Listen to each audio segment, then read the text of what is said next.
जब हमारा देश आज़ाद हुआ, आज़ाद होने के बाद हम अधिकारों को बात करते हैं। जी हाँ दोस्तों, मैं हूँ हितापुती। मैं इसी के बारे में मदद मिलते हैं।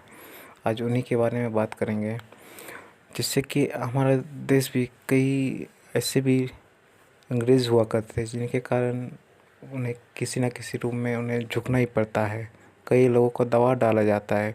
उन्हीं के आधार पर छोटे लोग और बड़े लोग में बटे हुए रहते हैं, जो उनकी पहचान इसी के आधार में उनको और नीचे दबाया जाता है। गरीब लोग को और दबाए जाते हैं, उनकी जाति भिन्न भिन्न अलग अलग दिशाओं में अलग हो जाते हैं। तो उन सभी को हटाने के लिए महान व्यक्तियों ने अपने कार्य को दिखाया है। वो चाहे कई भी से लोग जुड़े हुए थे, जो छोटे छोटे जातियों से, जिसमें आदिवासी विभाग से भी आते हैं, पीयू जिता से विभाग आते हैं, हिंदू विभाग से भी आते हैं, जिन्होंने अपने महान कार्य के कारण अपनी जान दे दी थी, जिसके कारण हमारा देश आज़ाद होने में महत्वपूर्ण भूमिका निभाई।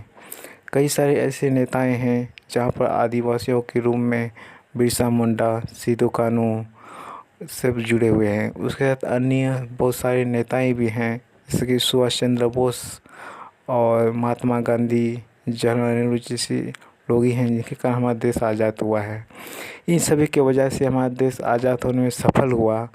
जब सफल हुआ, किसी न किसी कारणवश से हमारे राज्य में और हमारे देशों में किस प्रकार जीते हैं, कई कारणों से दबाव बनाया है।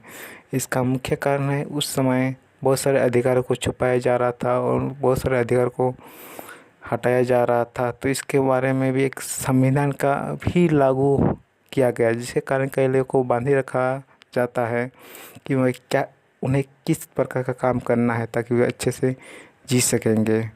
डॉक्टर भीमराव अंबेडकर द्वारा ही हमारे संविधान को लागू कर दिया गया, इन्हें किस प्रकार जीना है और किस प्रकार का अधिकार है उनके बारे में बताया था, जिसके कारण उनकी संविधान को ही हमारे देश में जब लागू हुआ, उस लागू होने के बाद ही हमारे देश में 26 जनवरी 1950 को ही यह संविधान को लागू किया गया। और जिस जिस प्रकार जीना है और उनके अधिकार हैं, उनके क्या क्या काम हैं, उन इस संविधान में बताया गया है। तो उन महान आत्माओं को, जिन्होंने हमारे देश को आज़ाद किया, आज़ाद के बाद हमारे संविधान में लागू किया, किस प्रकार हमें जीना है, उनके बदले सबको ये जानकारी दी हैं। तो इस महान दिवस पर डॉक्टर भीमराव अंबेडकर बहुत बहुत नमन करते हैं, और हमारे देश के लिए बहुत बड़े काम किए हैं, उन्हें भी हम नमन करते हैं। जय हिंद, जय भारत।